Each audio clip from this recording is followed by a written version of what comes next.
Hello, my name is Tony Sudekum, and I am a hand and upper extremity surgeon in O'Fallon, Missouri, and I own and operate a practice called the Missouri Hand Center.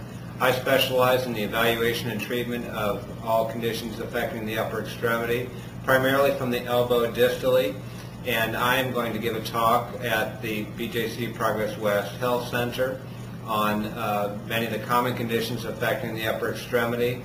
This will cover many of the conditions that are evaluated initially by primary care physicians. Oftentimes they'll provide some initial treatment for many of these conditions. Sometimes a referral is necessary. I will be covering conditions including trauma, including fractures of the upper extremity, soft tissue injuries, including injuries to nerves, tendons, arteries, skin, including burns, and other traumatic events affecting the hand and upper extremity. I will also cover some of the common conditions, including the peripheral neuropathies, such as carpal tunnel syndrome and cubital tunnel syndrome, which many of the primary care physicians and referring physicians will be evaluating.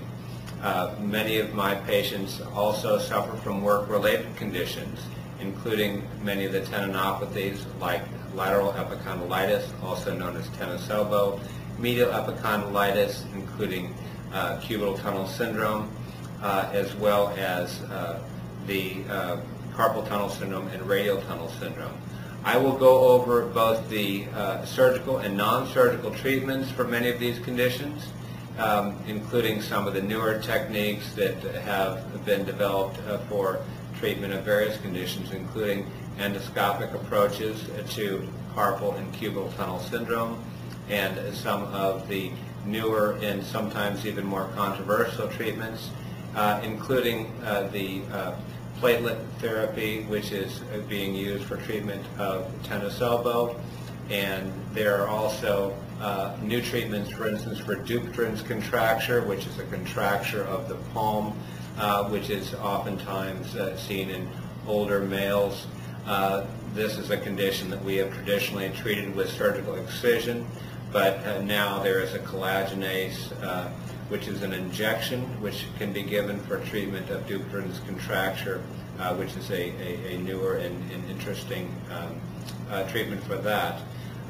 Additionally, one of the newer treatments for lateral epicondylitis, a common condition affecting the lateral elbow, is extracorporeal shockwave therapy. This is a treatment that's also used for the treatment of plantar fasciitis, and some of you may be familiar with the kidney stone buster technology, which is where a kidney stone is broken up by using this same technology, which is extracorporeal shockwave treatment. In the lateral elbow, this can be effective in treating that condition instead of giving steroid injections and instead of surgery. So anyway, I will also be available to answer any questions and to go over any cases that the attendees may have, questions they might have about management or treatment or referral. I hope to see you all there. Thank you.